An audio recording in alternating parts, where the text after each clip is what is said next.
Hey, it's Cory, your DM.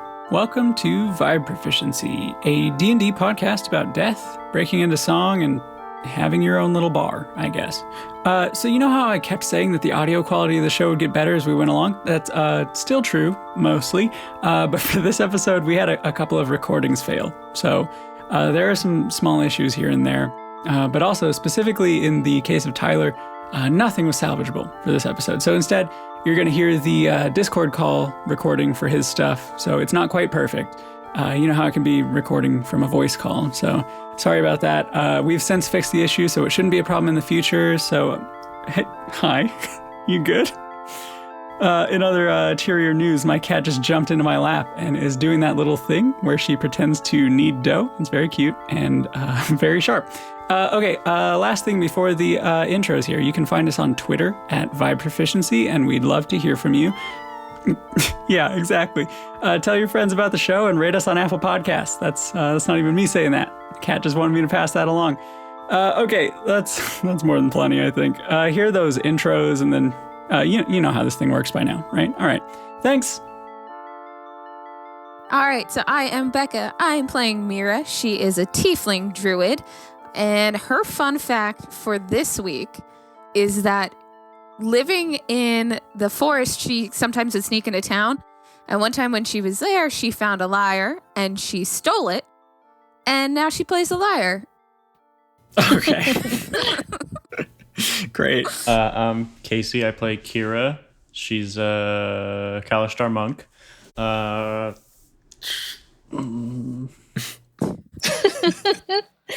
I'm got nothing on these damn.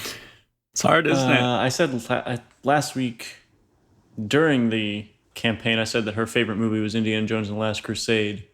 Does that count? You know what? Her dad experimented with the planar system a lot. Oh, wow. Which is how the quarry came to this realm and plane, because they're from I forget what it's called. Is this another Yu-Gi-Oh joke? No, this is real. It's from, I have it. You talking Eberron? Eberron. Yeah.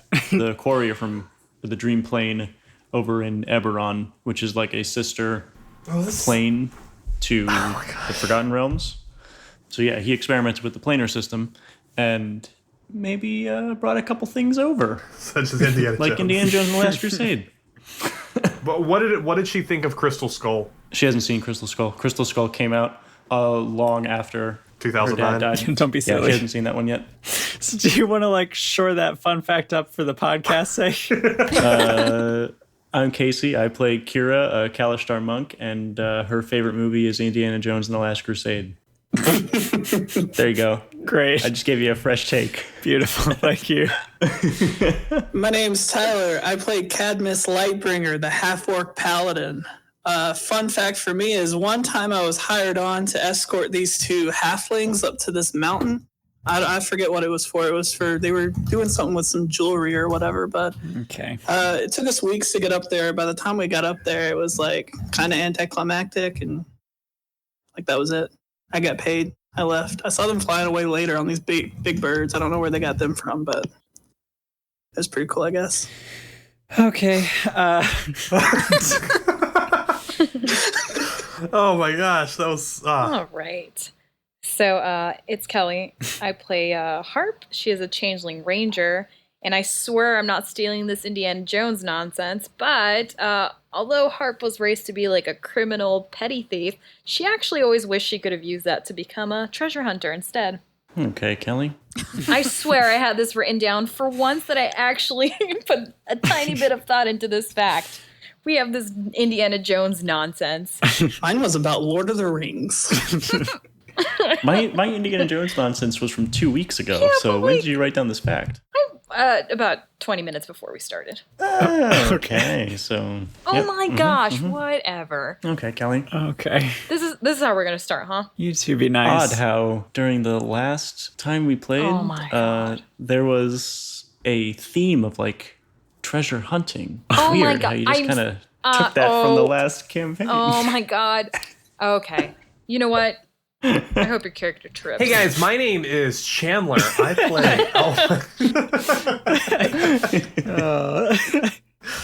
Hey there, my name is Chandler. I play Elwin Peck, an elven warlock who got turned into a pseudo-dragon because he pissed off a deity, now prone to doing 100 good deeds to come back to normal. Fun fact about Elwin, he thinks he's really smart. I mean, he's like kind of smart, but he's so smart he thinks he can read sheet music like really well, and he like understands how instruments work. So he thinks he can play them, but when he does, it just sounds like a dying cat. But he thinks it sounds amazing. That is already canonically correct. You rolled very low on that sort of stuff. Yeah, hey, I'm Cory, and I play everyone else. Fun fact about everyone else, they are sentient beings that live in our realm that I have contracted to help me tell stories. Oh, wow. That's impressive. That's terrifying. What level spell is that? Yeah, it's some really advanced necromancy, actually. Dude, that's awesome. Wait, is that why you don't want us asking everyone's name? Because then if we say their name, they're freed? Yeah, I don't... This is like... If we collect too many names. Yeah, exactly. Dude, is this like a Pokemon? Like, we gotta fill up the Pokédex, but it's with their names, and if we get all their names, then Professor Oak is proud of us? Yeah, he'll give you a little certificate you can print on your Game Boy Color printer. Yes. All right. Last time on Vibe Proficiency, while in the bowels of the temple, you gave some animated armor suits the old razzle dazzle, and you know what? I was listening back to it, and I think there were actually several opportunities for us to have made some Space Jam jokes, but oh well, hindsight's 20/20 and all that. Kadmist almost stepped on some kind of a pressure plate, which sent Casey into an Indiana Jones spiral for the rest of the episode, and apparently that's not ramping down anytime soon, so that's cool. The pressure plate had already been depressed, though, and it must have set off some kind of trap in the room that had been disarmed by somebody else by the time you got there. In the next room, you all took long enough trying to decide how to get through the room past the giant statues that Kira just started walking. She was so good at walking that she decided to keep walking and fell into a pit. In the words of Chandler, you hate to see it. After completely forgetting Kira's name for a minute there, Peck pulled a lever with his mage hand, creating a bridge to cross the pit, and you all made your way into a room that was clearly not meant to be entered. Again, though, someone else had beaten you to it, and the pedestal in the center of the room was empty. Kira threw some thin octagonal coins she found onto it, and in that same moment, the ghostly form of Kelemvor, the god of death, showed up. He couldn't speak, so he did some kind of mind meld with you all to answer your questions by providing you visions. In one of these visions, you watched a short, cloaked figure enter the room and use some sort of parchment to cast a spell before stealing the artifact, and before Kelemvor stopped being able to hold onto this plane and disappeared, you watched the artifact being created. A crown made of petrified bone and red gems long, long ago. Before you left, though, Kadmist threw Peck one too many times, and Peck fired an Eldritch Blast at him in retaliation, knocking him into the pit from before. While everyone helped him out, Peck went back to the altar and did some, quote, character development. Come on! Okay, we're up to speed now, I think. Are you guys leaving the temple? Do we want to grab another book on Kelemvor? Can I search that first office real quick to see if there's a book about any reliquary? Sure, yeah. After you all get Kadmist out of the pit, pretty easily, you make your way back towards the entrance of the temple, and you stop in the little office-y records type room. Let's say roll investigation, since you're actively looking for it. And now that you're you know what you're looking for specifically, do it with advantage. Oh wait, I went to roll a physical die. I forgot we're playing. I mean, we you have can tools for this. Oh, well, okay. That would be a 12. Okay, barely squeaks by the DC, actually. The book that Peck found is, it's pretty general. It covers a lot of broad stroke stuff about Kelemvor, the dead, and, preserving the natural order of life and death, et cetera, et cetera. The one that you find seems to be specific to the history of this temple. Skimming a bit, you can glean that this temple was built long, long ago, and it seems like it was actively used for a little while, too. You also get confirmation of some of the stuff you made guesses about earlier. Parts of the temple were, in fact, designated as final resting places for the devout, and, worshippers of Kelemvor were brought here to the secluded temple from the surrounding areas to have their send-offs into the afterlife. I think you're kind of flipping through, kind of hoping something sticks out. And about 3/4 of the way through the book, you see a large, hastily half-rendered illustration of what appears to be the same crown from the visions Kelemvor shared with you. But after this page with the illustration, there's just blank pages for the rest of the book. The page itself has a title, though, the crown of the Forgotten One. The writing is hurried, and it leaves much to be desired, but you learn that this, quote, object of great and terrible power was recovered from its owner upon his death.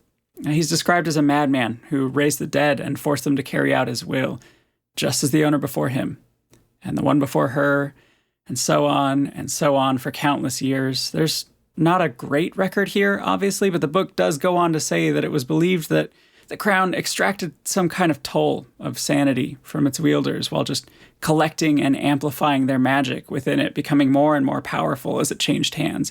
You're not sure how much of this is true, of course, but the way it's written with such reverence and fear, you're sure that whomever wrote this just surely believed it. The last small paragraph before the book goes completely blank paint the bleak picture for you. I have just sent it to you. All right, here it goes. Even as I write, the others are performing the ritual of protection.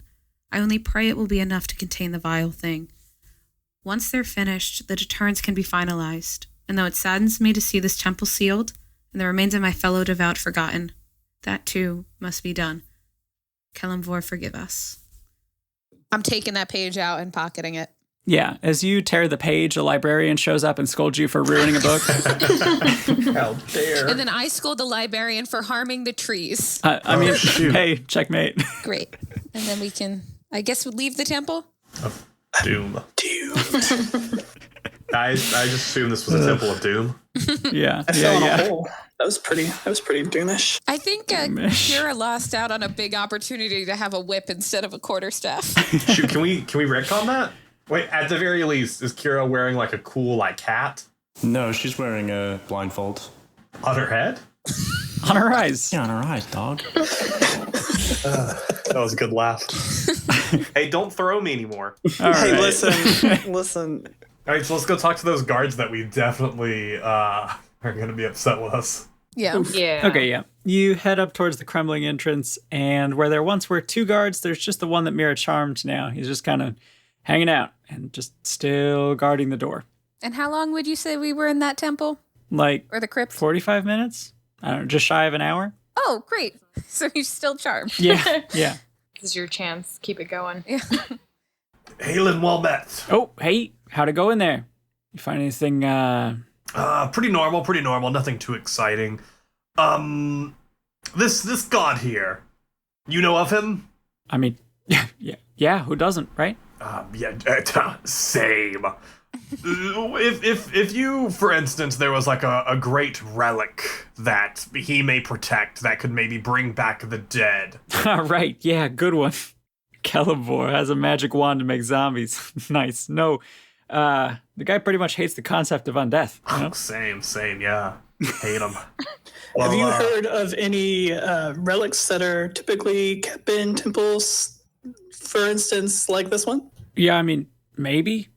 But this temple, like, I don't know, everyone thought this thing was kind of just the one room until the floor broke open, you know? I mean, I'm not from here originally, obviously.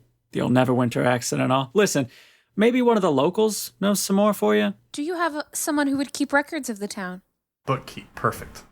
We had a lawyer last time. Time to go see a bookkeep. Is there perhaps an NPC who can solve this puzzle for us? They'll just tell us all about. They've actually already solved it and already dealt with the necromancer, and then we'll just take credit. And you haven't heard of any sightings of a hooded girl, have you? Or adult woman? Small woman. Hooded and sketchy. He says, oh, her. Oof, they got you working all kinds of weird detail, huh, pal? And he pats your armored shoulder, Kadmist, as he kind of looks up at the clock in the center of town and says, yeah, it's just about time for her to be rolling in, I guess. He leans in towards you, Meira, and as if to answer your question, he just kind of points at a building and says, Holyhead Tavern and Inn. That's your best bet. Well, thank you so much for your help. Yeah, hey, sure thing. Listen, these people are no joke. Sorry, allegedly no joke. And he glances at Peck's unseen servant again, and he says, hey, be careful, all right? Yeah. I mean, I think we should probably head there then. Yeah, that seems like a good plan. Cool. As you walk up to the building, you notice that a few of the windows are boarded up, and the door seems much newer than the rest of the building. Like, it's clearly an older building, and it'd be really pretty if not for the apparent damage. You head inside, and as you do, the smell of slowly cooking fish and citrus wafts over you pleasantly, and a burly man with a well-braided beard smiles as he walks up to you, and he says, "Welcome, welcome. Are you looking to stay?" No, we are looking for bacon. How is your bacon here? I can have him fry some up if that's all you'd like. Gonna roll for bacon? Oh, it's a 9. I'm okay. No, don't worry about it. I have a sixth sense about bacon. that ain't it. All right, your quest for bacon goes unfulfilled. He says, "All right, no to the bacon. How about those rooms then?" I think we're here just for a drink, don't you guys? What time of day is it? Out of character. Yeah. Afternoon? That sounds like perfect drinking time to me. Do we want to stay here and investigate, or do you think we should start making our way back to Port Crescent? I mean, I think... No. After you, sir. I already froze, so it's your turn. I just say we should investigate this area, see if this person walks in, acts shady, just kind of try to blend in with everybody else. I concur. We can plan to stay the night and stake this place out a bit. Obviously, I'm saying that very quietly, so the innkeep doesn't hear me that I'm staking out this place. I was going to say. More of a whisper. Right. I can roll for whisper if you'd like. No, it's Maybe okay. if we're lucky, we'll wake up in the middle of the night with another zombie attack happening here. I'd rather not wake up to that. We could fix it so much faster then. Yeah, there doesn't seem to be any little girls. I think that was more of Meira's go-to thing. So, sorry, Meira. What do you mean, sorry, Meira? She wasn't the one who trapped the little girl. She was the one who kissed her on her head. That was not Meira, that was Harp. Oh. Harp and Meira, I got them mixed up. Oh, God. Oh, right. Yeah, canonically, Peck cannot tell the difference between the 3 women in the group. No, Even though I they all don't like that. Very, I don't like very that. different. You just I said don't you like mixed that. us That does up. seem to keep coming up. Canonically, Peck has a very poor memory when it comes to names. Even though he thinks he's really smart, he forgets people's names all the time because he thinks it is unimportant. Yeah, but we all look so different. Yeah, so he just like throws out a name and hope it sticks. Hey, that's Oh, also what I do well. at work. They're not wrong. If people didn't wear name tags, I don't know what I'd do. So, innkeep, we will stay the night. How much is it for a room? We are a traveling band of sorts. What if we were to put on a performance for your lovely patrons tonight to pay for our rooms? And then we break into song. Well, I mean, you're going to have to roll for it. Oh, my roll No, from this is our before doesn't musical count? episode. We break into song and start singing about how great we are, right? I do break out the ladder. I mean, if you really want to break into song, roll for performance with your instrument. I don't have an instrument. It's a 23. Nat 20. Wow, Chandler got a nat 20. Nat 20. Oh, no, yo. Chandler got the 23. I got the 18. Never mind. And I got a nat 1. I do not have an instrument. I have cartographer tools. I don't have anything. You can sing. You don't need an instrument to sing. Roll performance and drop some fat rhymes. Oh, no. I'm not rapping in this nonsense. What is it that you play, or are you singing? Are you just the hype man? Some spoken word poetry. I think he might be a bit of the hype man. Yeah, can you be a slam poet? Yeah, I don't know. This joke went further than I thought it would. Not so easy, is it, funny guy? My yes and kind of fell apart there. I mean, okay, so you can perform, but can your unseen servant perform? No, absolutely not. Unseen Servant is just like stood there, like super stiff, but while like Just like with the Will Smith arms extended at the 2 people who are performing. yeah, and I'm like, guys, these guys are great. Give it up for these guys. Oh man, this sounds great, right, everyone? All right. Meira, you start playing really well. However, Kira stands up next to you and pulls out her flute and just rockets spit across the room and blows the most awful note you've ever heard. Yes. And the innkeeper pulls his giant hand up towards his chin and says, we had a flute last night, so, maybe just the strings and we'll call the rooms even. Thought he was going to charge us double. You're welcome, everyone. I got us a free room for the night. You got us a free room. I was the one who instigated this. I mean, it's a good point. I think my nat 20 really helped. It didn't hurt. Does that count as a good deed? No. You swindled a man. Listen, good deed, all right. Elwin has a very skewed look at what he thinks qualifies as good. Oh, yeah, for sure. Okay, so obviously Meira has to perform. Maybe Peck is involved in that somehow. What are the rest of you doing then? I mean, while they're performing, we can kind of just like pretend we're enjoying this sort of drink and performance. I mean, because we're not there for you. I'm there to do a job. I'm ready to get some fat stacks. Kadmist is gonna kind of like sit at the bar and just kind of watch the entire room while this is happening. Mm-hmm. Make a perception check. 17. Okay, pretty good. As you're surveying the room and everyone is enjoying the music, the patrons, by the way, loving it. But after a few minutes of just keeping an eye out, you see a short figure enter the tavern, and they're wearing dark clothing, kind of like the one that you saw in the vision that Kalimvor showed you with the crown thief in the temple. You can't see their face because of the hood, but you watch as they nod to the innkeeper, who nods back as the figure casually makes their way up the stairs. Okay. I'm going to wait till this whole I'm just going to sit till they're done with their whatever. I'm just going up to like different tables and being like, guys, isn't this amazing? Like, this sounds so good, right? Like, super awkwardly, and like, people hate it. People are uncomfortable with you, but they like the music enough to stay. Perfect. That's what I like to hear. I'm just going to wait until they're done performing. So as soon as they're done performing, I'll wait till everyone comes back to our table, because I assume we have a table at this point. Let them know, saw the lady.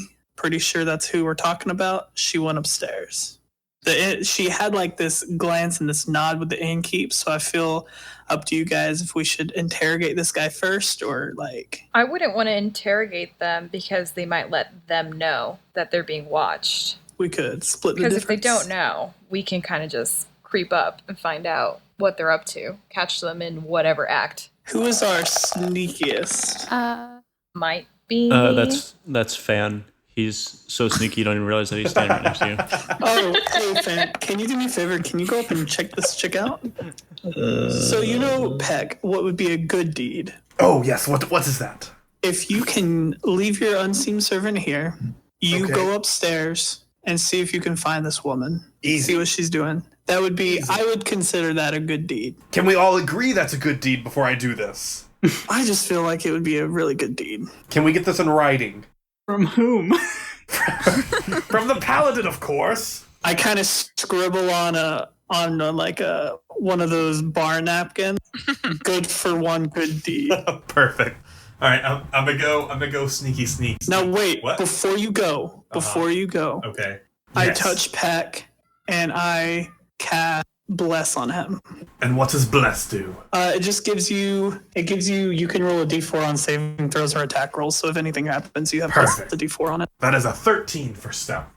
I'm get off my unseen servant, leaving it the instructions of like to continue to like act normal, normal for an unseen servant, like it's picking up like an empty tankard and like putting it towards its face and then like putting it back down. Yeah, with the mask on, of course. Like every like couple of minutes, like it'll do that. And then I'm like gonna creep over and like start creeping up the stairs. Okay. There's your room and there's 3 other rooms up here. Detect magic. Casting detect magic while walking up the hall to cover all the rooms. You don't notice anything inherently magical in any of them. And Kadmist just told me that she just came up the stairs. No other information. Yeah, that's all I knew. Okay. She did a nod towards the innkeep and then went up to her room, wherever that is.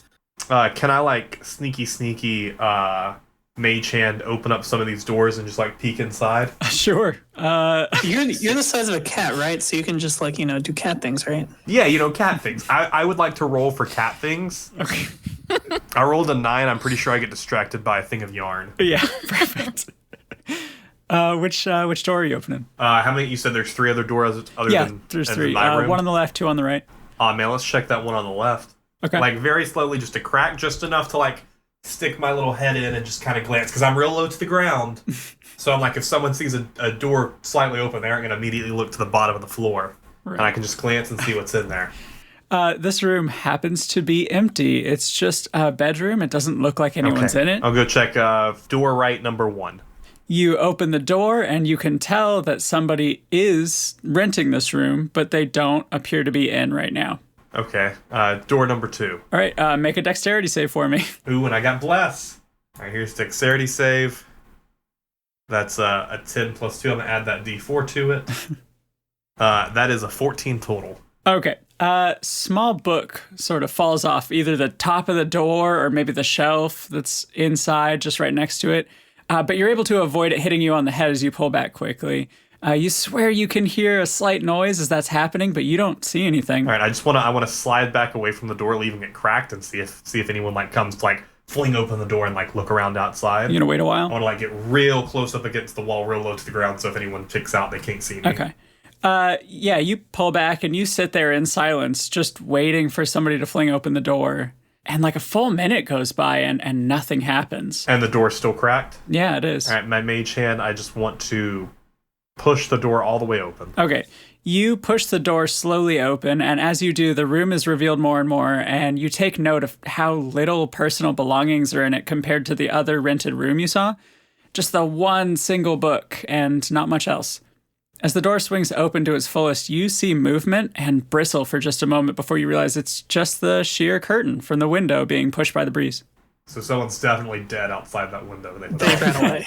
Okay, I want to go inside and check out the room. Yeah, let me check your passive perception. This is where Peck definitely died. Okay.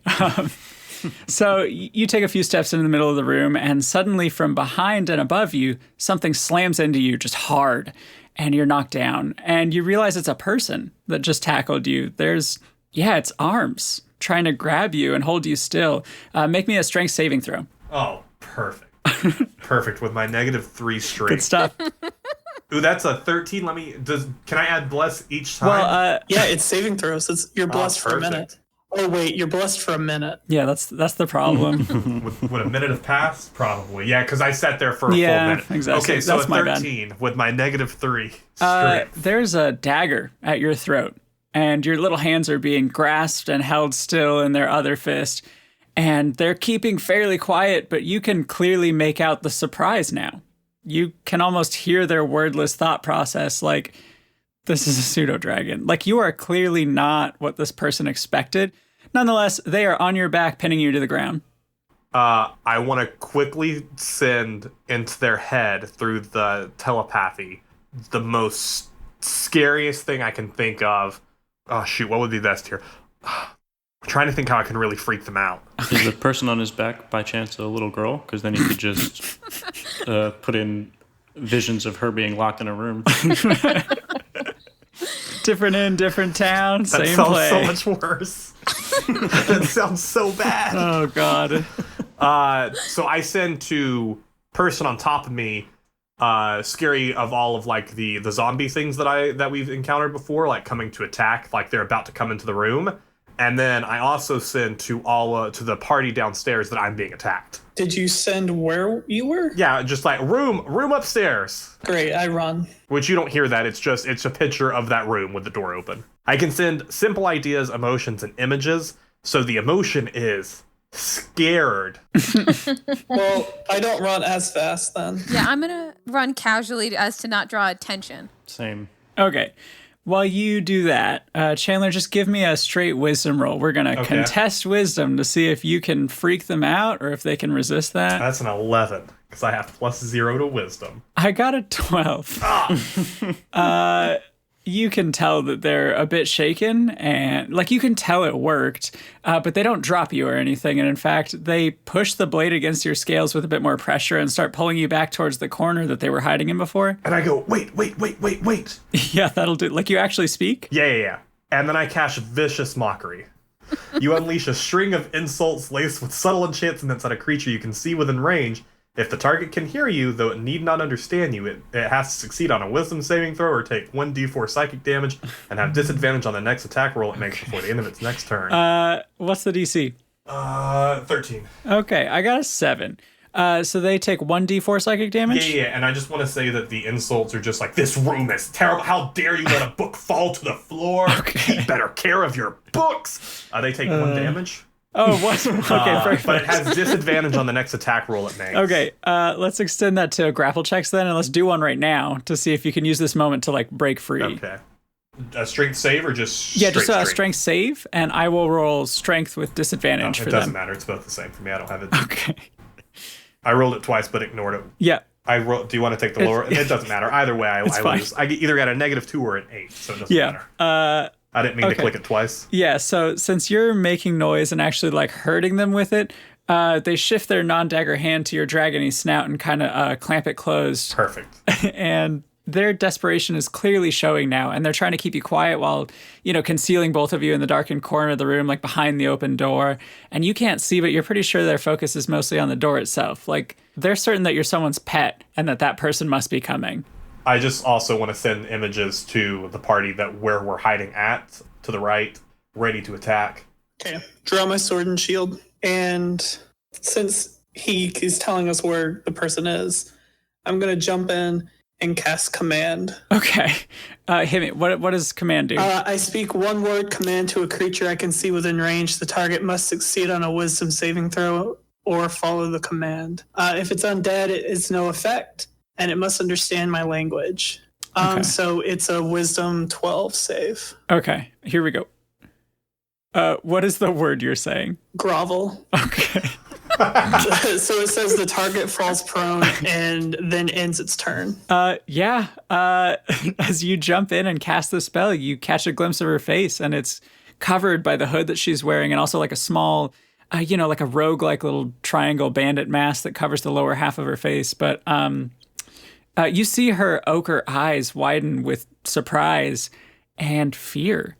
And she drops the dagger and releases Peck, throwing her palms onto the ground to show you she's not armed. And she says, No, please. I thought you were going to be someone else. Please, I promise Subdue her. I grab the knife with my dragony snout. I grab it and I throw it away with my mouth since, I don't have, hands that can hold a knife. What? Do you not have hands? I mean, I have hands, but I'm the size of a cat. And you can't pick up a dagger? I have a strength of -3, and I can't really run on my 4. On my I'm not bipedal. I walk on 4. All right, so I'm gonna bind her with some rope. Okay. Yeah, if everyone's in the room, I want to close the door. Okay. Just to sure. not draw attention. And then do what? What are y'all doing? We all just stand there and look at her quietly. Okay. Just awkward and silent. I have a deck of cards. We could play cards.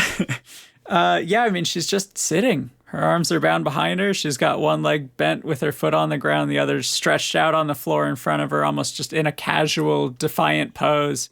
And she's just watching you all. And her dark eyes are flicking back and forth from one of you to the next, just trying to read the situation. She's clearly concerned. She doesn't want to be here, but she's trying to remain calm. Oh, this is the move. You have to hold. You have to hold, just stare with her, stare her down until she speaks first. While we have her bound, you can tell me whether or not I can do this because it might be bending rules a little bit. Okay. Since I have the picture of the crown, Yeah. I would like to try to cast Locate Object, Okay. which is locate a specific object known to you as long as you have seen it up close, and I don't know if that counts. I mean... It says you have to seen it within 30 feet at least once. Yeah. That's why I don't know if the picture helps. That's tricky. Yeah, I mean, you've seen it in extreme close up in that vision at the very least. And so you cast this spell and you're concentrating on the vision that you saw and this illustration in the book, and you're visualizing the jagged points and the gleaming red gems, and you pick up on nothing. Okay. And you can't tell if that's just because you haven't seen it in person, or maybe the illustration or the memory of it isn't super clear. It's slightly off. Maybe it's just not here, though. Okay. Does this person look at all the size of the hooded girl? She's just over 4.5 feet tall. She's maybe taller than you expected her to be. You only saw the vision from a bird's eye view, so maybe the depth was hard to judge. But she's wearing similarly dark clothes. She's just kind of covered head to toe, concealing herself nearly completely, especially with the little mask. She's an unseen servant. I would like to use my mage hand to pull the mask off and like pull the hood back so we can see their face. She kind of pulls her head back from your spectral floating hand a couple times to try and avoid it, but she really doesn't have anywhere to go and she can't move much. And you're able to kind of knock the hood backwards, revealing a half loosely braided mess of dark chestnut colored hair. And when you pull the little cloth mask downwards, you see Mr. Jenkins. She's a wood elf with a diamond-shaped face, and her skin is marbled with little freckles, and she's got a fairly prominent scar on her left cheekbone that looks like it's barely healed recently. And she clearly doesn't love being exposed in this way. Like, she didn't want anyone to see her face. She's like a luchador. I get a little closer to her, and I go, "Tell us everything you know about Calavor and the relic, or you know the god's name." Yeah, that's in character. Or I will psychically send everyone in this inn your face right now. Yeah, I mean, she's inclined to believe that based on the little mental battle you just had with her a moment ago. And she says, "Wait, you're really not here with... Who are you?" The relic in the temple. Her brow furrows as if in confusion, but you can see like a little glint of curiosity at the mention of some kind of like treasure in the temple. It's freaking Indiana Jones. Shoot. Just some treasure hunter, not an evil person. Did you have anything to do with what happened in Port Crescent a few days ago? Roll me a vibe check real quick. Shoot, is the twist that she's been trying to stop this and she's not actually the bad guy? Yeah, she's the Sylvanas of the story. What's a Sylvanas? That's a 9. That's a World of Warcraft joke. Oh, gotcha. Your boy played Guild Wars, so she says, I'm sure I don't know what you're talking about. While trying to like busy herself with getting her hair out of her face without the use of her hands. We forgot to ask the most important question. What is your name? You're like right up in her biz, right? Like not like super close, like because I'm still terrified. But like pretty close. Bound elf. Yeah, Peck's a scaredy cat. I believe it. Yeah, she just kind of rolls her eyes at you like I'm not gonna dignify that with an answer. I send sort of thing. her a telepathic image of her face. And I go, keep it up and everyone else will see this as well. Roll intimidation for me then. Okay. That's a 13. She says, You're really not here with him, are you? And she's clearly still on guard and obviously upset that you're forcing her hand, and she, takes a brief moment to ponder it over, and she says, "It's Arwell." I ask her to spell that. Arwel. Arwell. See, was that so difficult to cooperation? Not that bad, right? Just the once. I'd love to make it through one of these interactions without my interrogator using the "was that so hard" line. Just tell me, what do you want? We're trying to stop the person who's raising the undead, do a good deed, find some good bacon. She says, "Right, and naturally you thought, hey, she looks like an absolute wizard, let's tackle her about it." I think you're a suspicious person in a hooded cloak, and we've sent a suspicious person in a hooded cloak raising the dead, so maybe, I don't know. Listen. I'll tell you whatever you'd like to know. Go ahead and untie me, and we'll start from there. I don't think we will. Can I insight her? Yeah, sure, give me the vibe check. That's a solid 6. I feel like I totally trust her. Yeah, I mean, she doesn't look like she's lying to you. I don't know, guys. I don't think she's lying. Can I pat her down for weapon? Yeah, sure. Go ahead and, let's say roll investigation.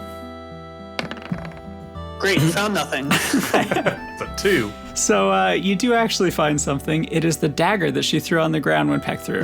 This must have been the only weapon she had. Interesting. While they interrogate, sorry. No, go ahead. No, I was just saying while the interrogation is going on, if I could just look around the room. You know what I mean? Because they're handling that, and I want to see if I can see something in the room. I don't know if she has a desk or anything, if she's been working on something. Yeah, there's like no need to even roll for this one. It's a very sparse room. You almost wouldn't be able to tell someone was renting it if it weren't for like the travel pack at the foot of the bed. And yeah, you can even go through it while this is happening. You find just standard traveler's fare. Clothes, food tied up in little bundles, water skin on the side. Bummer. I'm going to light my sword. Okay. With the holy flame or whatever. Right. I'm going to stick it next to her. I'm going to lean down real close. And I'm going to be like, "Do you know what this symbol on my shield means?" Would she? Out of character, what is is the symbol of whore? It's a symbol of horror. Okay, she just looks at the, I guess, flaming sword, and then at your shield, and then back to the sword, and it's very clear she has no clue, but she's also not moving or saying anything. This is the symbol of the Doombringer. So you're going to tell me right now, unless you want the vengeance of that god thrown down upon you, who you are, what you're doing here, and if you have any idea of what happened that's been happening around this town. Yeah, she's just pulling her face away from the heat of your blade, and she's kind of chuckling, and she says, look, I'm nobody. I'm actively trying to be nobody. Untie me. We can talk. I'm sure I can help you out if you help me, right? What do you think, Dragon? What do you guys think? Should we untie her? My insight, I trust her. But I also am not the best judge of character. But she hasn't said anything useful that would indicate that she's trustworthy. Mm-hmm. Oh, Harp, you can make yourself look like her, right? Yeah, so if anything happened to her, no one would ever know. And then we could go Jesus. talk to the innkeep who seems to know her and see what he could tell us. How do you feel about that, Arwell? And as he says that, I literally just change into her. Okay, yeah, she is briefly horrified by the visuals at play here. And she snaps back to clarity and says, You leave Hamish out of this. He's a good man. I don't know. Maybe we won't leave him alone unless you give us what we, something actually important. Or, I don't know.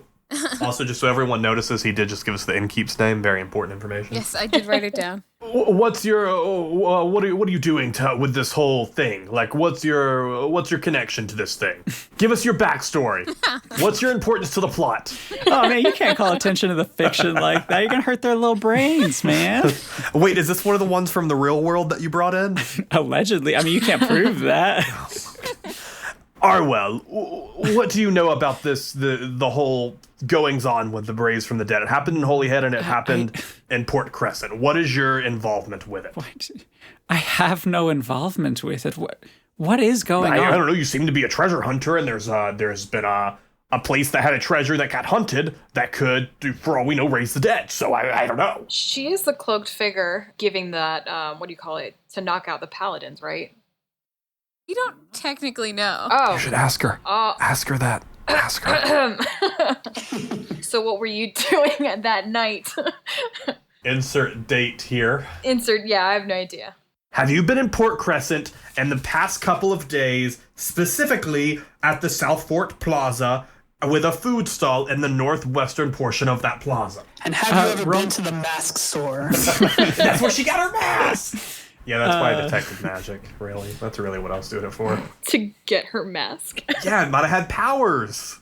What did you want me to roll? Just roll me a vibe check. That's a solid 8. Wow, we suck.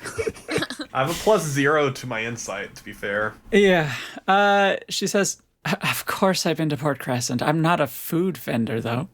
And yeah, I guess you apparently believe her either way. I want to pull out the poison vial that I still have with the remnants. Oh, we're going to poison her. Perfect. No, I just want to... We have the antidote, so we could. And say to her, do you recognize what this is? Did we pick up the antidote before we left? Yeah. We did. I send a mental image to Meira to poison her, and like in my image, it's like step 1, poison. Step 2, she admits to doing it, so she gets her own antidote, because if she has the poison and she did it, Wait, hold on. theoretically she would have her own This is antidote. really complex for something It that's got to be is. transmitted via like abstract thought. Absolutely. But it's like step 1, this. Step 2. Is it projected like mad scribblings on a whiteboard? It's a lot of red strings. And a bunch of different colors. No, it's a montage, like a heist movie Yeah. of you guys doing those things. No, but you're asking her like, what do you know about this, right? Yeah. Okay. So roll a vibe check. That's a 6. We are really good at this. It's the name of the Every other podcast, game and we we can't have fucking do average it. out. Like every other game, our rolls are good and shit. Why don't you try it then? Yeah, I'm rolling an insight check right now because I'm proficient in insight. There you go. That's what we need right there. 22. Yeah, she says, I'm starting to wonder if you even know why you've got me captured here. But the way that she says it and just won't make eye contact with you, real suspicious. Oh, are we poisoning her now? Well, no, you definitely don't have enough of it to do a gross torture. Oh, that's but, true, I mean, yeah. you could like antidote her. No. I wanted to poison her and then she'd be like, oh, I have the antidote. And then she'd drink the antidote. And then we'd go, gotcha! Yeah, I know. You wanted to Artemis Fowl her? Yes. Who doesn't? Well, what are our options? So you're up to your imagination. I mean, well, yeah, you're not wrong. It's more if you tell us or not, because right now, Meira definitely can't tell she's lying. Oh, if I tell? Oh, well, yeah, obviously. Yeah, I'm definitely going to tell you guys that she's lying. Do you want to roleplay that? Hey, Casey, welcome to the podcast, bud. She's definitely not telling all the truth. She knows more than she's letting on. Harp, I think you should go downstairs with the mask off. Yeah, I think, can I borrow that cloak of yours, huh? I mean, she's kind of like tied into it right now. I know, it's just sort of like oh man, I guess I don't sound very sarcastic in that world. Roll for funny. Okay, I'm just gonna start taking her like cloak and her mask as if I'm going to leave and be her. I mean, yeah, okay, you can do that if you untie her to free the cloak. Oh, got it. Hey, what's her cloak look like? It's just like a black cloak. Does it look like the one that my unseen servant wears? No, it kind of reminds you of what Fandrin used to wear. But maybe it's like a little darker and it's a little more. The bad guy. This was part of that 10-page backstory. Does she not have any other clothing? We're in her room. Can we search for clothing? She's only wearing the cloak. Yikes. Well, the goal is for her to think that I'm about to like walk out and just start pretending to be here to get it. I mean, I think you could do it without the cloak. I think it might sell it even more. You're just really letting everyone see you. Just, just go get us some drinks. Putting the mask on. Yeah, I don't think it'd be a bad idea to have you talk to the barkeep. Maybe you'll get some answers. Oh boy, because I have such good social skills. Maybe All right. we should tie up the innkeep also and bring him up here and have our own little talk to him. How do you feel about that? Why are we always capturing people? We're just going to tie up everybody? Hey, let's just go downstairs, tie up everyone, bring them all to this room, and have our own little bar. Why don't you want anyone to know who you are? Why do you wear a mask? I could ask you the same thing. I'm not wearing a... Oh, shoot, I am wearing a mask. Yes, you I'm are. wearing a... You got the fox mask on. Why are you wearing a mask? Why don't you want anyone to know who you are? She says, my line of work, as I'm sure is the case with yours, requires a certain amount of anonymity. And what's your line of work? Expand on this. What does anonymity mean? Define it. Use it in a sentence. I'm gonna walk up to her and look her in the eyes and say, hello, my name is Charm Person. And she has to make a wisdom save of 12 or higher. Oh, okay. Okay, hold on, let me roll. 19. And she knows that you have attempted to charm her, and she is visibly angry now. Should I punch her? No, I vicious mockery her again. My God. Your stupid outfit is so dumb. What a stupid mask. You couldn't even get like a fox mask. Wow, you're so stupid. She got a 13. What is your save? 13. Okay. So instead of just being mean. Well, we'll let it. You know what? We'll do some psychic damage. Do a 1d4 for me. She takes 4 damage. Ooh, wee, ouch. Okay. And she has disadvantage on her next attack roll. Those biting remarks ring in her ears, and it hurts her emotionally as well as psychically. Perfect. Now tell us what we want to know. What is your line of work? What do you do? What does anonymity mean? My intelligence is 8. She says, I used to run with some bad folks. I'm just trying to move on. Okay, what did these bad folks do? She just kind of looks at the rest of you and she says, is he always this dense? Yes! No! My intelligence is actually quite high. Well, it's a 12. But I'm very charismatic. God. Okay. I have a 17 for my charisma. I'm a thief. They're thieves. Listen. Arwell, do you mind if I call you Arwell? Listen, we're just... There's a lot going on. I'm just trying to do a good deed. Look, it's kind of weird that you're talking to a pseudo-dragon, right? Like, that's kind of weird, right? Well, stranger things have happened recently, I suppose. We'll circle back around to that. I'm an elf. I'm a person. I'm a thing. I'm a wood elf, just like you. She does not believe you.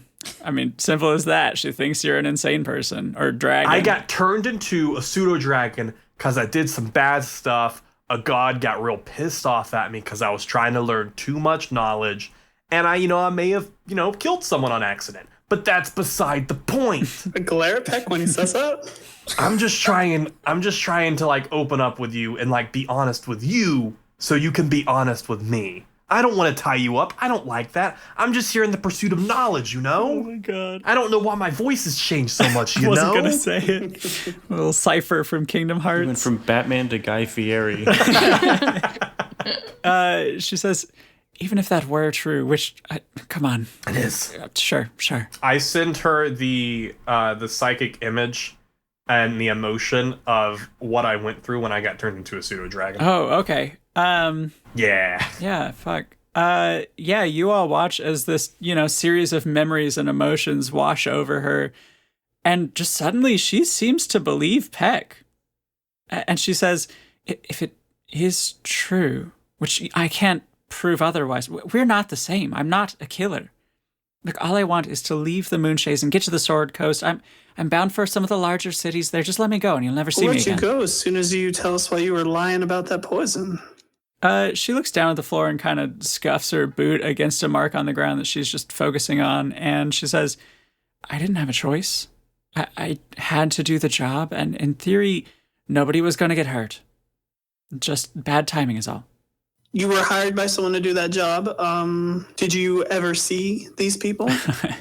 I take it you're new to the Moonshays or something like that. Let's just make sure we're on the same page with our knowledge about the Moonshays. So you tell me what you know, and I'll tell you if that's what I know about them too. She says, so you've never been to the north, the archipelago? I'll just assume that's a no. Yeah. I think so. Have we? Can I roll like history or something? Yeah, Just to see I was just going to say my that. character- Roll 'cause, history like, for me. Rebecca has not been there, but maybe Meira has. Can I roll to see if Chandler has been Yeah, there? Chandler has been there IRL. That's a 22. Okay. Meira, decide if that kind of intimate knowledge of this area is from studies or like experience. Probably like stories. more studying with her. Okay. Meira, then you would know this place to be unsavory. More so in the northern parts of the chain of small islands that make up the Corin archipelago. It's really well known as a haven for like pirates and bandits. Picture Tortuga, fire and all. She says, the local guild operates heavily out of the Ark, as they call it. Easy to move goods. I used to get my jobs from there, return, get paid. Recently, things are different, though other guild chapters are more and more involved in the Moonshays, and well, they brought some different notions about what constitutes guild work. I'm a thief. I'm a good one. I won't deny it. What I'm not is a killer for hire.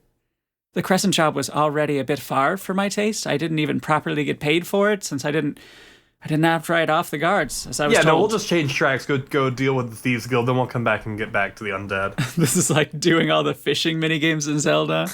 I was thinking more of Skyrim, like, man, I'm really tired of this quest line, I'm gonna go do the other one, and then I'll come back to this one later, kind of thing. Like when you dodge the main story for a while? Oh, yeah. That's all I do. And then you come back and they act like it's been like 5 minutes when it's been like in-game like 30 days. So what if we could make like a deal with her? Yeah, she says, well, there's one thing I need before I can get on my merry way and leave you be. I'm sure we could work something out. What is it that you want? We want to find the people who hired you to do this and stop them from bringing back the undead. You think the Thieves Guild is capable of bringing back... I think the Thieves Guild might not be capable of it on their own, but they very much are capable of taking the crown of the Forgotten One. As I say that, does her face change at all?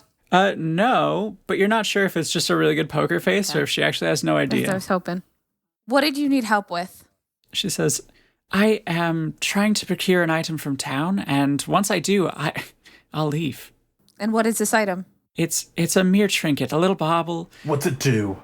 Well, it's jewelry. Uh-huh, and what's it do? Oh, I'm sorry. It looks lovely on one's finger. Okay, where do we get this item from? You can get it at Holler and Finery. It's a shop just up the road, and it's a very particular ring. And I'm assuming we can't just walk in there and ask for it. Well, if you can afford it, I suppose. Oh, so you want us to steal it? So you want us to do a heist? I feel like we need to discuss this. Can I knock her out? I mean... I knock her out. Okay.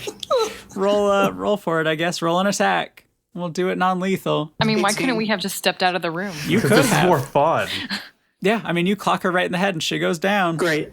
So we need this ring that's so obviously sad. magic. This ring is obviously magic or something. Say we go and talk to this guy, see if he can show it to us. One of our magic friends can recreate it. If you get me 10 minutes alone with it, I can identify it.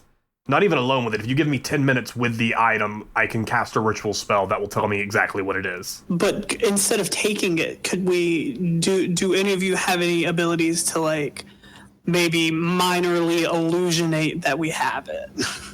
And then we can just go lay our cards out to this guy, tell him that this is the key to stopping undead attacks. Maybe he'll work with us, maybe he won't, because I don't trust this chick. I really don't. We could do a sting. And the least he can give us information about this ring to see why it's so important.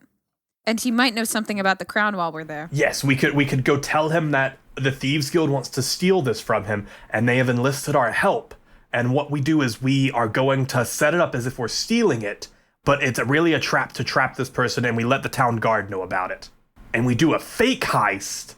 We steal it. Fake heist. And then when we give it to her, we have all the guards appear and take her. Or I could kill her. Oh my God. Aren't you a paladin? Well, that escalated. You don't know what I believe in.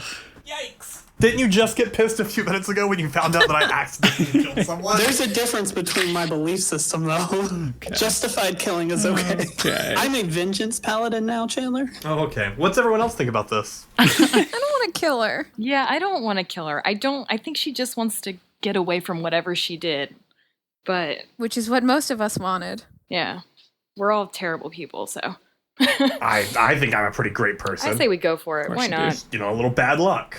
Didn't you just tell her that you got changed into a pseudo-dragon because of misdeeds? I pissed a god off because I was trying to, learn the secrets of the multiverse, and may or may not have accidentally killed one of her followers. It was a total accident, an experiment gone wrong. It didn't mean to happen. I said sorry. You said sorry. I don't think that's enough, pal. Oh, 19 on that insight? All of that is true, except I never actually said sorry. Okay. That's even worse. Yeah. I really think we should get this ring, and if we notice anything about the ring, then we keep it for ourselves. Did she tell us what the name of the ring was before she got knocked out? No. Nope. She didn't tell you anything before you punched her in the head. I can bring her back if we want to talk to her again. No, I think leave her here.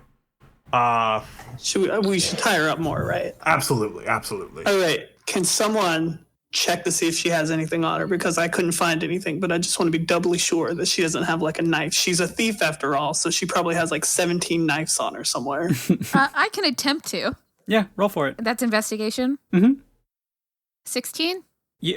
You find a lot of knives. How did I miss that? She has a hidden holster of sorts kind of strapped to her right thigh and conceals 3 throwing knives. Tucked in the leg of her left boot is a small, maybe obsidian serrated blade.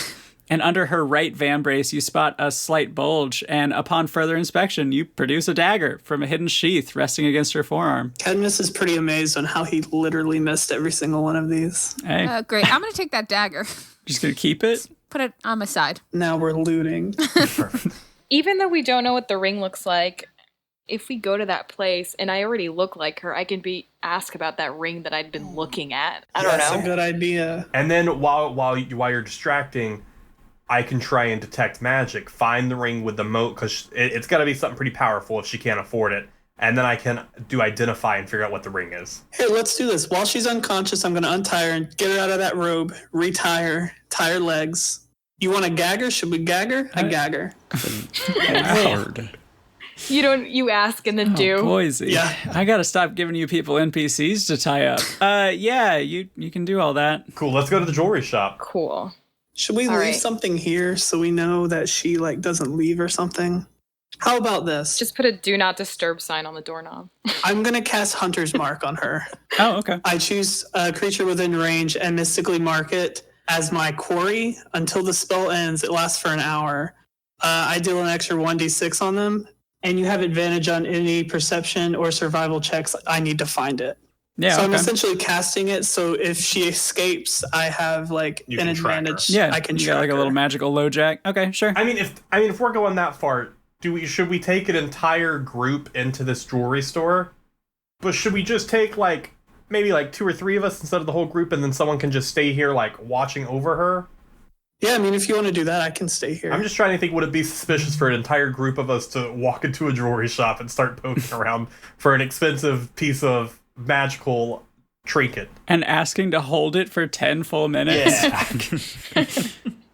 Then why don't you stay with her? I can go downstairs and distract everyone in the bar so no one comes up looking for her with music. And if they do, I can follow them. And then the rest of you can go to the jewelry store. That sounds like a great That plan. sounds good. Great. Okay. So we got Kira, Harp, and Peck going to the store. Kadmist is staying in the room, and Meira is staying downstairs. Yeah, keeping an eye on everyone, but performing to try to like distract them. Okay. Yeah. I'm going to secure the room. And when you guys come back, Peck, you send me an image that you're coming in the store. Otherwise, I will not open the store to anyone. Oh, wonderful. Sounds great. And if there's any trouble, send us a message and I'll be over that way. Wonderful. Yes, absolutely.